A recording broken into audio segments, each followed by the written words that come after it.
Լրատվական ռադիոն եւ Ջավախքին աջակցություն հիմնադրամը ներկայացնում են Երկիր Զաբախա Փոքրիկ երկրի մեծ մարդիկ Հինգշաբթի 16:20 ուրբաթ 12:20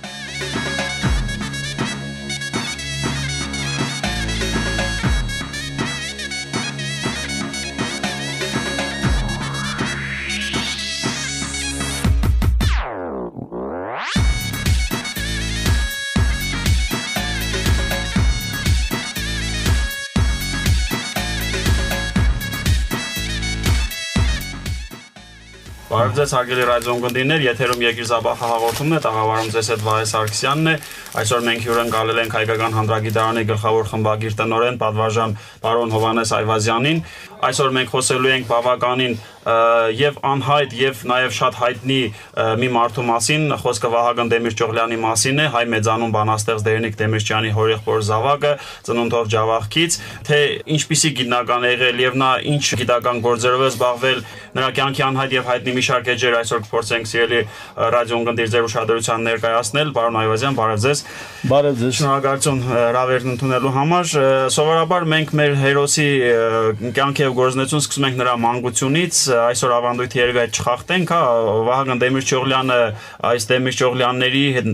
Դերենիկ Դեմիրճյանի այս հայտնի տոհմի, հոգևորականների հայտնի տոհմի, բանաստեղծների, գիտնականների ներկայացուցիչն է, բայց ցավոք եւ Ջավախքյան հատվածը մեր հայ հասարակության եւ նաեւ ընդհանրապես Հայաստանի Հանրապետության լայն շրջանակներ չգիտեն, բացի նեղ գիտնականներից, ինչպիսին դուք եք։ Այսօր կարող ենք այդ բացը փոքր-ինչ լրացնել։ Քանի որ ես առաջին անգամ եմ ձեր հաղորդմանը, ես ուզում եմ նախ ողջունել այս հաղորդաշարը, Վահե ջան, ուզում եմ գնահատել քո աշխատանքը, ասել որ ապրես, որովհետև այս տեսակ հաղորդաշար հավանաբար պետք էր։ Հիմա մի քիչ ուշ, մի քիչ շուտ դա հարց չի լուծում, բայց որ պետք էր եւ պիտի Ջավախքի մասին բարբերաբար եւ ռադիոյով եւ մամուլում մանավանդ մի ժամանակ էլ հատկապես մենք մի այս խնդրին նվիրված մի հրաշալի թերթ ունենք, ասպնջակ թերթ ունենք, որը ազգագրություն էր ներկայացնում, մարդու կենցաղ էր ներկայացնում, Ջավախքին իստուկացն էր ներկայացնում, ափսոս մենք հիմա դա ընդհանրապես անցյալում հիշողությունների մեջ ունենք։ Ես կասեի 1.11 Ջավախցու դեմքն ու դիմագիծները։ Այո, եթե մեզ լսում են շահագրգիռ մարդիկ, ես բոլոր դեպքերում չնայած ահագին ժամանակ է անցել, որ այդ թերթը չի տպագրվում։ Ես այնուամենայնիվ ուզում եմ կոչ անել, միջոցներ հատկացնել եւ այդ թերթը վերականգնել։ Այդ թերթում ես վստահ եմ, որ մենք Վահագն Դեմիրճյողլյանի մասին հաստատ գրել ենք, այս պահին թարմ, այսպես իբրև փաստ չեմ կարող հիշել, բայց ես չեմ կարծում, որ Վահագն Դեմիրճյողլյանը ասպանջակ թերթում ներկայացված չլինի։ Եվ շատ հետաքրքիր մի բան ասեմ, երեկոյան մտածում էի վաղը պիտի խոսեմ Վահագն Դեմիրճյողլյանի մասին, տեսնեմ ինտերնետում Վահագն Դեմիրճյողլյանի մասին ինչ կա, ինչ չկա, ինչ են գրում են ընդհանրապես չեն գրում, եւ մի թերթ հայտնաբերեցի Ռուսաստանում լույս տեսնող հայկական թերթ, եւ բացեցի տեսնեմ այս հոդվածը, որ ես տպագրել եմ ճեմարանականների գրքում, նույնությամբ տպագրված մի փոքր համառոտված եւ բարեբախտաբար նաեւ ստորագրություն էր դրված Հովհաննես Այվազյան։ Եվ դա շատ հետաքրքիր էր եւ շատ ուրախացա։ Ես մտածում եմ, որ այնուամենայնիվ Վահագն Դեմիրճյողլյանի համար ինչ-որ մի բան եմ արել, որ մարդիկ անդրադառնում են, նույնությամբ տպագրում են իրենց թերթերում եւ ընդդրում եկեղեցական կյանքին վերաբերող թերթ է։ Դոնի Ռոստովում է տպագրվում, կարծեմ կարող ենք նայել եւ ավելի կոնկրետ ասել, հետաքրքիր է Նախիջևան թերթի մասին է խոսքը։ Հավանաբար ճիշտն ասած ուշադիր չեղավ որ թերթում էր, բայց բոլոր դեպքերում դառնանք Վահագն Դեմիրճյողլյանին։ Նախապես ասեմ մեր ռադիո լսողներին, ռադիոընկերներին, որ Դեմիրճյան Դերենիկը, Դերենիկը Դեմիրճյողլյանն է եղել եւ այդ տոհմը Դեմիրճյողլյանների տոհմն է։ Այդ օղլի հատվածը ինքն է դուրս գցել եւ այնինչ մենք հիմա գիտենք, ինչ որ լսել ենք, ինչ որ մնացել է գրականության մեջ Դեմիրճյողլյան Վահագնի կենսագրության մանկական ժամանակատարիների մասին, թողել է Դերենիկ Դեմիրճյանը։ Եվ Դերենիկը, որը կրտսերն է եղել, 77 թվի ծնունդ էր, նա, իսկ ինքը 75 թվի ծնունդ է, 2 տարով մեծ էր, Եվ հայրը, քանի որ Ստեփանոս քահանայի որդին էր եւ լուսավոր ընտանիք էին իրենք, այսպես հայրը բավական ճանաչված մարդ էր, քաղաքում մշակութային կյանքին տիրություն անող մի մարդ էր, եկեղեցում բարեգործական հիմունքներով ինչ որ միջոցներ էր հատկացնում մարդկանց, ճունևորներին օգնում էր եւ այլն, եւ իր երեխային որպես տեղի զարգացած ընտանիքի երեխա բերում է Գևորգյան ճեմարան ուսման տալու։ Եվ ընդ որում Դերնիկ Դեմիրճյանը եկել է իր այս հորեղբոր որդու հետքերով։ Եթե Վահագնը չլիներ չգար Գևորգյան ճեմարան, Աստված գիտի թե Դերնիկ Դեմիրճյանը այդտեղ կսովորեր թե չէր սովորեր։ Եվ հաջորդը կունենար այդ բանաստեղծին չէ կունենար հավանաբար, որովհետև բանաստեղծ լինելը որևէ տեղ սովորելով պայմանավորված չէ։ Սա բոլոր դեպքերում ի վերուս տված մի շնորհք է, կունենար իհարկե, բայց ասեմ ինչու է այդպես, որովհետև նրա հետագա ճակատագիրը նույնպես Վահագնի ճակատագրով է պայմանավորվել։ 1994 թվականին երեխաները ճեմարանի երեխաները ամբոստացել են այս բանի դաշնությունների վատ վերաբերմունքի բանի պատճառով սա ինքը մեծ խումբ է եղել այնտեղ երկու խումբ երկու այսպես ասած դասընթացներ են եղել ճեմարանում մեկը կոչվել է դպրոցական դասընթաց որ առաջինից 4-րդ դասարանն է եղել մյուսը եղել է 5-ից 8-րդ դասարանը որը կոչվել է լսարանական խումբ 94-ին Վահագնը լսարանական խմբում էր եւ քանի որ բավական ակտիվ էր այդ ամբոստությունների գլուխն է եղել կազմակերպիչն է եղել եւ որ կաթողիկոսը փոխում է տեսուչին Տեսուչը սկսում է խստություններ բանացնել երեխաների հանդեպ մի քանիսին դուրս են հանում պարզապես իհարկե հոդվածում չի գրված որ նրան հեռացրել են բայց նրան հեռացրել են Վահագնին հեռացրել են Գևորգյան ճեմարանից այդ անկարգությունների համար բոլոր դեպքերում դուրս է գալիս սովորող երեխա աչքաբաց երեխա կազմակերպիչ նույնիսկ թատերական կարողությունները բերել հասցրել էր մինչև Գևորգյան ճեմարանը այդտեղից տեղափոխում է Թիվլիս Ներսիսյան դպրոց որտեղ գնում է Ներսիսյան դպրոց հետո ընդ որում ասում են Դերնիկ Դեմիրճյանն է հիշում որ առաջին մարտն էր Վահագնը Դեմիրճյանը որ մեծապատիվ մուրացկանները վերածել է պիեսի եւ ինքը բեմադրել է եւ ինքը խաղացել է Աբիսողոմ աղայի դերում Եվ շատ հետաքրքիր է դա այսինքն աչքաբաց երեխա է եղել Եվ երբ որ նրան հեռացնում են եւ նա տեղափոխվում է Թիֆլիս Ներսիսյան դպրոց Դերնիկ Դեմիրճյանը կամ ազգակցականի հետ կապի պատճառով եւ կամ մտածելով որ լավ կլի ինքն էլ է տեղից գնա որովհետեւ խստություններ բաներ են սկսել եւ ինքը տեղից հենց այդ ժամանակ 94 թվականին Վահագն Դեմիրճյանի հետքերով գնում է Թիֆլիս եւ սովորում է Թիֆլիսի Ներսիսյան դպրոցում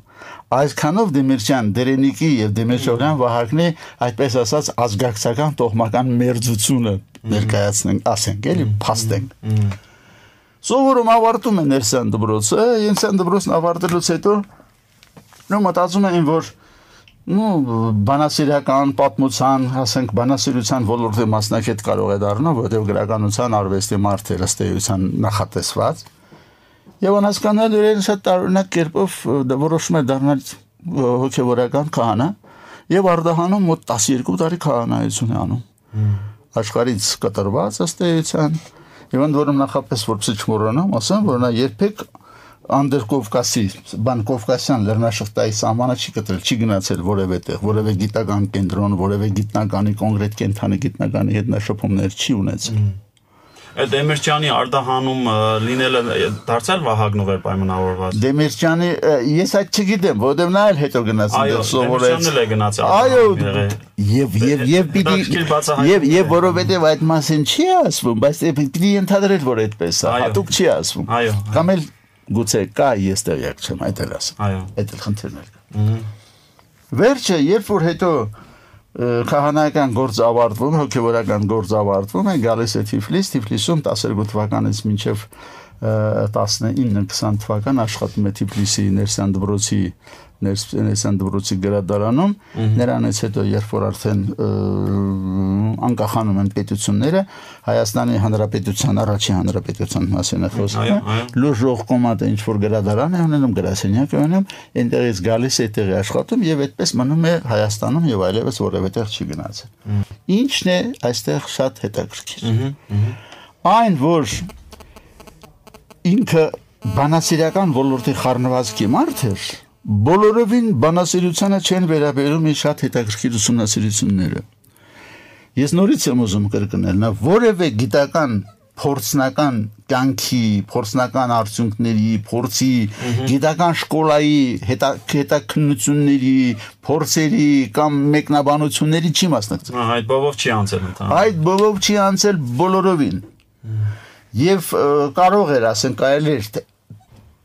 այսպես տեսականորեն կամ փորձով պատկերացնել,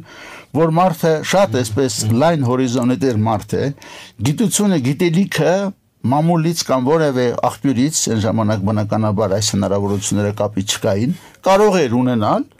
եւ կարելի էր ենթադրել, որ մարդը կմտածեր այդ փորձնական ուսումնասիրությունները, փորձնական արդյունքները բացատրելու ձևի մասին, այսինքն գտներ եղանակ բացատրել այդ ամեն ինչ։ Բայց այդ տեսական մտահանգումները, որ ինքը հիմա պիտի աներ կամ հետո պիտի աներ, կապ չունեն որևէ ժամանակի փորձնական արդյունքների հետ, որոնք զարգանում են բավական ակտիվ։ Սա այն ժամանակներն էլ 1900-ական, 1890-ականից մինչև 1930-ական թվականները հստակվում էին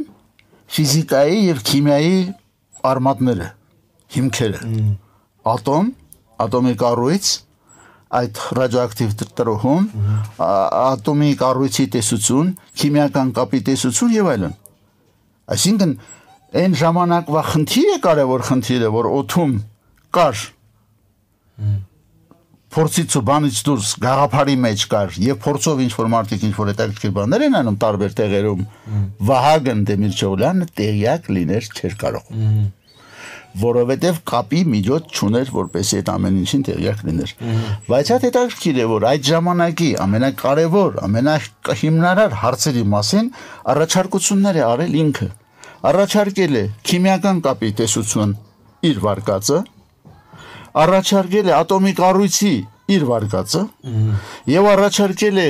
պարբերականության սկզբունքի իր տեսակետը։ Պարբերականության մասին 1820-ական թվականներից մինչև 1867-69 թիվը, երբ Մենդելեևը տեսությունը տվեց, ընդ որում դրանից հետո մինչև ատոմի կառույցի խնդիրները չէին բացահայտվել, չէին պարզվել, պարբերականությունը արմատապես հասկացված չէր։ Դրանք էլ այսպես տարբեր տեսակի վարկածներով, տարբեր տեսակի վերովարումներով բացատրվում էին։ Բոլոր դեպքերում մինչև վերջ ըստ էության Մենդելեևի վարկածն էլ ճիշտ չէր, որ քիմիական տարրերի հատկությունները պարբերական կախման մեջ են ատոմական կշռից։ Պարզվեց, որ ատոմական կշիռը չէ այստեղ դեր խաղացողը, այստեղ ատոմի կարգահամարն է, այսինքն ատոմի ներսում եղած պրոտոնների թիվն է, որ պարբերականության պատճառն է։ Դա բոլորը չէր կարող Վահագն Դեմիրճովյանը իմանալ։ Բայց երկու գիրք տպագրեց, հիմա գրքերի վերնագրերն ասելն իմաստ չունի, որովհետև որևէ բան չեն ասում վերնագրերը, բայց իր միջոցներով, իր հնարավորություններով երկու գիրք տպագրեց, փոքրիկ գրքեր էին, որոնցից մեկի մասին խոսում է ինքը արժեքականության, վալենտականությունը կոչում քիմիայի լեզվով, չնայած հիմա թարգմանված արժեքականության իմ տեսություն, այսպես է կոչվում մեկը, եւ մեկն էլ վերաբերում է ատոմի կառույցին, քիմիական կապին։ Որոնց տեսեք ինչ է լինում։ Մինչ քիմիական միացությունների առաջացման շատ հետաքրքիր տեսություն կա, որ առաջարկվել է 1915-16 թվականներին։ Եվ այդ 15-16 թվականներին առաջարկված տեսության հիմնադիրները, հեղինակները, մեկը գերմանացի է, Կոսել անունով մեկը եղել է, եւ մեկն էլ ամերիկացի է, որը անունն է Լուիս։ Հիմա այդ տեսությունը քիմիական կապի կոչվում է Կոսել-Լուիսի տեսություն։ Եվ այդ տեսությունը հետո զարգացվել է շատ հայտնի մի Լանգմյուր անունով մեկի կողմից, որը հետո ստացավ Նոբելյան մրցանակ։ Որպեսզի խնդրի մեծությունը, խնդրի կշիռը պատկերացնենք, ես այդ անունները տվեցի, որովհետև իմացողները գիտեն, թե դրանք ինչ ծանրակշիռ մարդիկ են։ Ուրեմն նրանց տեսության համաձայն Կոսելի, որ ամենապարզն էր, որովհետև Կոսելը ավելի այսպես իոնական կապի տեսություն առաջարկեց, Լուիսը առաջարկեց էլեկտրոնային կապի, որը կոչվում է կովալենտ կապ, որը մի տեսակ առաջի մոտավորությամբ դժվար էր հասկանալ։ Եվ հետո այդ ամեն ինչ զարգացվեց, այդ կապի քվանտային տեսություն մշակվեց եւ այլն, սրանք արդեն ուրիշ ոլորտ են, բարձր ոլորտ են, այդպես մատների վրա նույնիսկ բացատրելու բաներ չեն։ Եվ Կոսելի տեսության մեջ կար շատ հետաքրքիր 3 դրույթներ կային, որ կայունությունը ատոմի պայմանավորված է ինչ որ մի վիճակի հասնելու հետ, կայունությունը պայմանավորված է դրանով։ Եթե ունենում ես մի կառույց, ատոմի կառույցի մասին է խոսքը, որը արտաքին էլեկտրոնային շերտում ունենում է 8 էլեկտրոնից բաղկացած 8-նյակ, դա լինում է կայուն։ 8 էլեկտրոնից բաղկացած կառույցի մասին բանը Վահագնը չգիտեր, բայց ասում էր, որ կան ազնիվ գազերի նման կայուն կառույցներ։ Այս կայուն կառույցների մի սյունը այստեղ է, մի կողմում է, մյուս կողմում է, որի արանքում գտնվում են քիմիական էլեմենտները, քիմիական տարրերը։ Կախված այն բանից թե քիմիական տարրը իր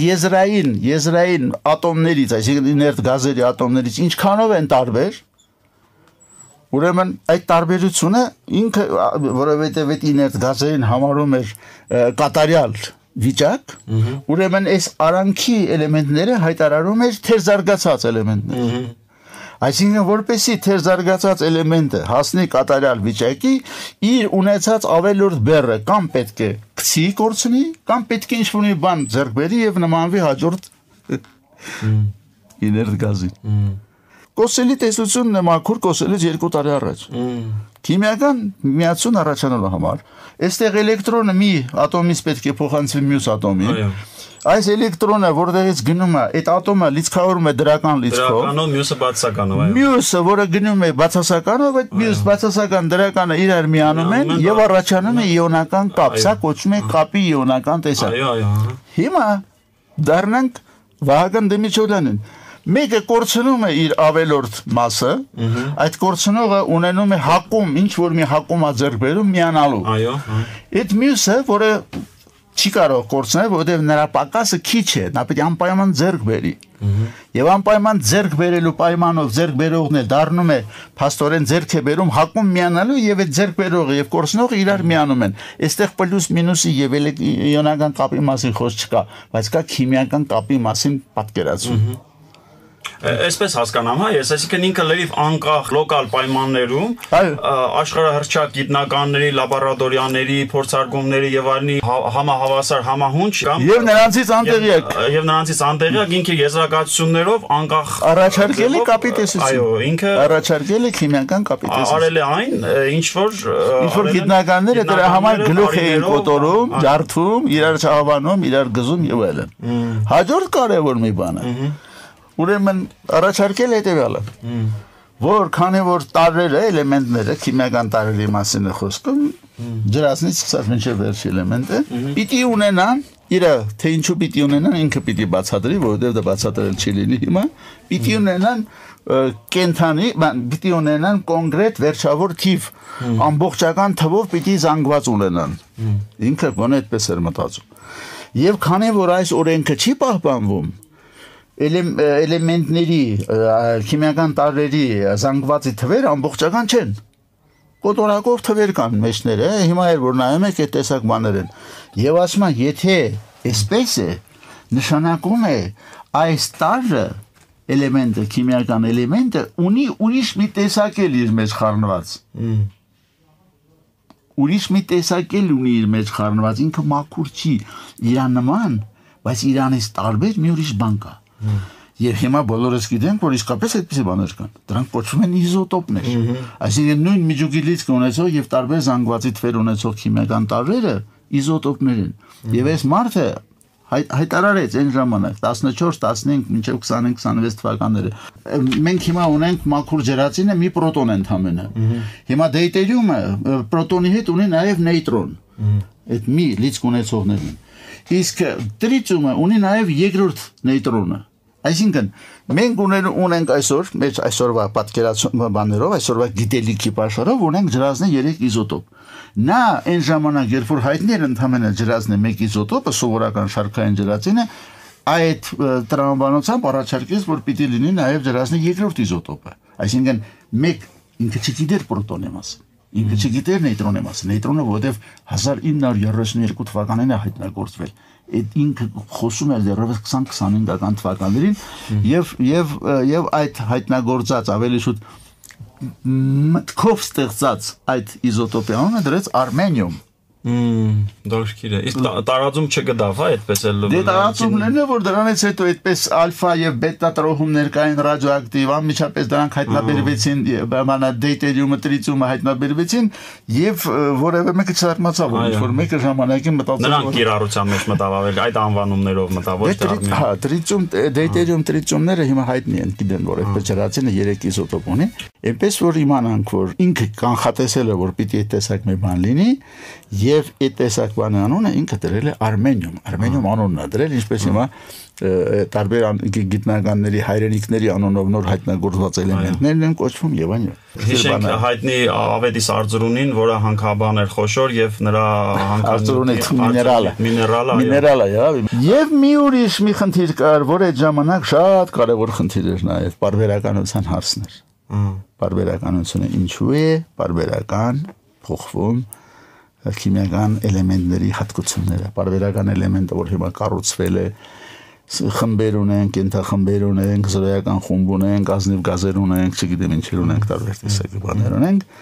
այս մարդը նաև իհարկե ոչ ճիշտ,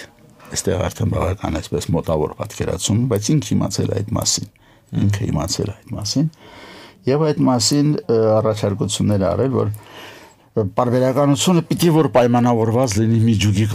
կառուցվածքի բարբերականությամբ։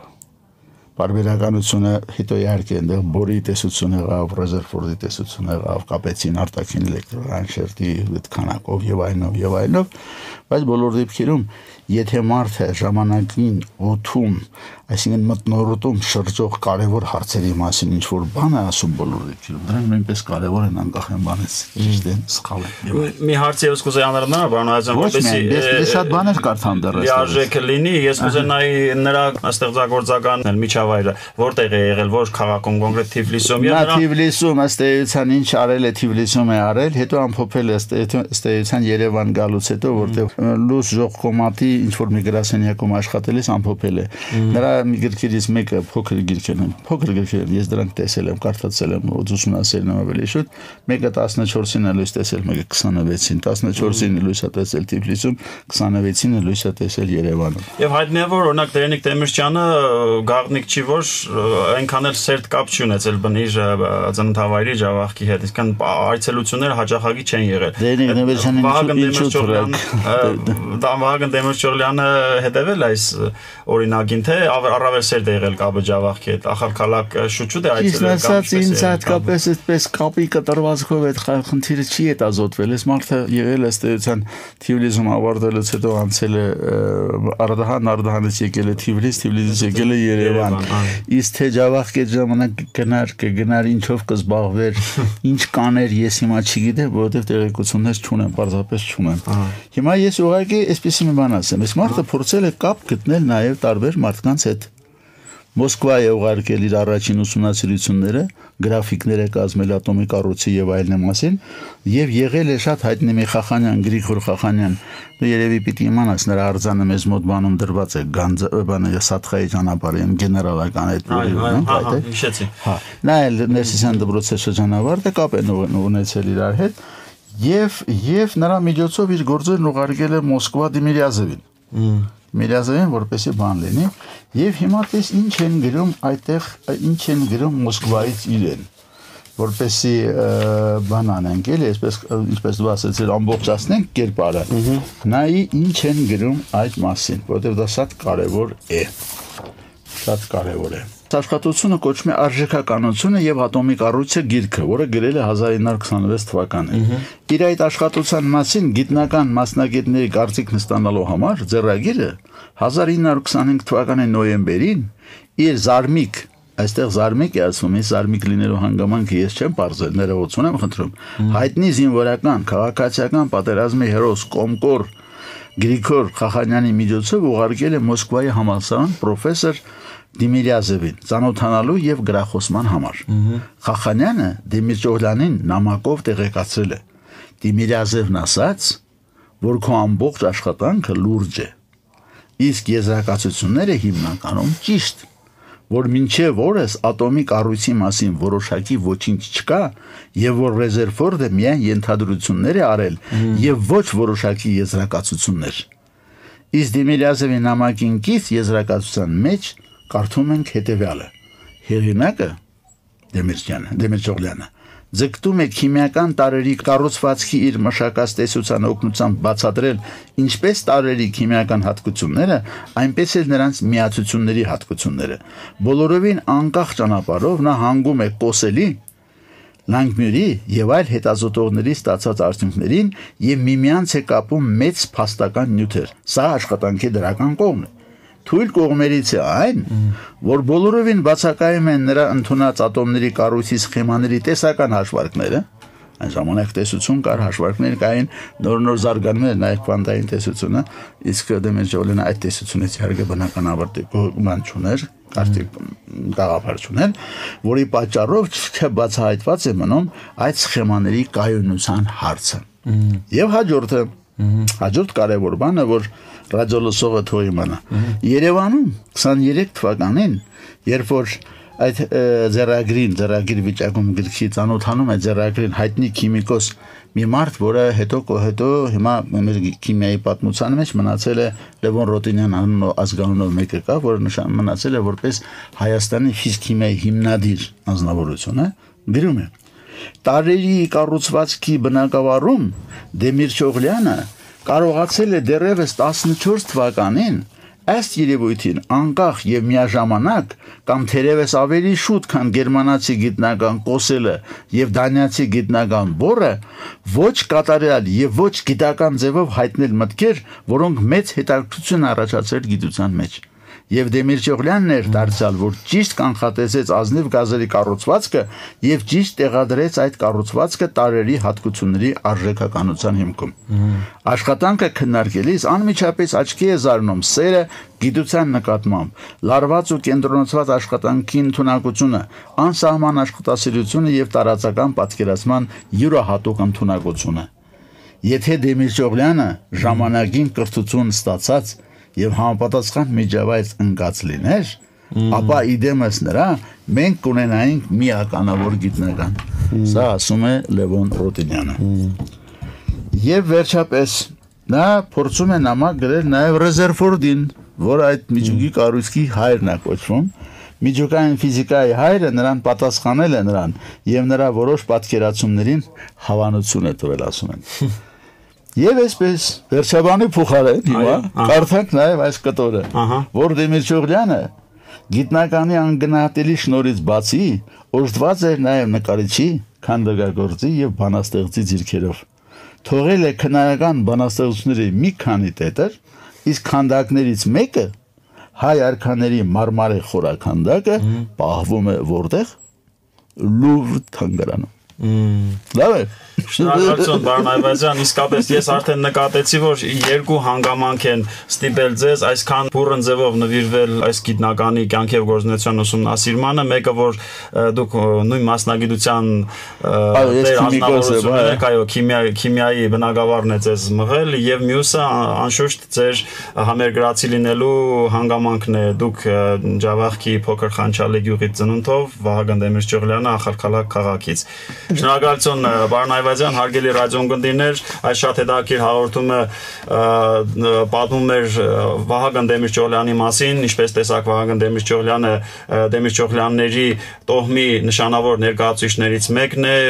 Դեմիրճողլյանների տոհմը Ջավախքում տվել է մի շարք նշանավոր մարդիկ, մեկը հայտնի գրող Տերենիկ Դեմիրճյանն է, մյուսի մենք այսօր բացահայտեցինք, թեև հայտնի աշխարհահռչակ գիտնականների կողմից, ինչպես պարոն Այվազյանն ներկայացրեց, արդեն բացահայտված էր, եւ ես ինչպես ճիշտ ներկայացրեցի, եւ անհայտ գիտնական էր, եւ նաեւ շատ հայտնի է եղել իր ժամանակին, ափսոս որ նա, ինչպես պարոն Այվազյանն ներկայացրեց, կրթություն չստանալով աշխարհահռչակ լաբորատորիաներում, աշխարհահռչակ գիտնականների շրջանակներում չընդգրկվելով մնացել է այսպես համապարփակ իր տեղում, սակայն նրա մտքերը, նրա տեսությունները հավասարազոր են եղել աշխարհահռչակ գիտնականների եզրահանգումներին, պես տեսնում ենք Դեմիրճ Եղլյանների գենը խոսել է այստեղ։ Մենք այսօր հայտնաբերեցինք Ջավախքի ախալքալակ քաղաքի նշանավոր խաս բաղճայի եւս մի մեծանուն զավակի Ռուբեն Տերմինասյան, Ռուբեն Դարբինյան կամ Արտաշես Չիլենգարյան նախարարներ, Քաջազնուի եւ Օհանջանյան վարչապետեր, Դեմիրճյան, Մկրտիչ Սարգսյան գրողներ եւ Վահագն Դեմիրճօղլյան մեծանուն գիտնական, որին այսօր մեծ սիրով ներկայացրեք ձեր ուշադրությանը։ Ձեր հետ տաղավարում այսօր Վահե Սարգսյանն էր, ես զրուցում էի մեծանուն գիտնական, մեր օրերի նվիրյալ գիտնականներից Հայկական հանրագիտարանի գլխավոր խմբագիր տնօրեն Պատվարժան Հովհաննես Այվազյանի հետ։ Ճանաչենք մեր մեծերին եւ նրանց մեջ որոնենք մեր տեսակի շարունակականության բանալին։ Կհանդիպենք հաջորդ շաբաթ նույն տեղում, նույն ժամին, լավ մնացեք։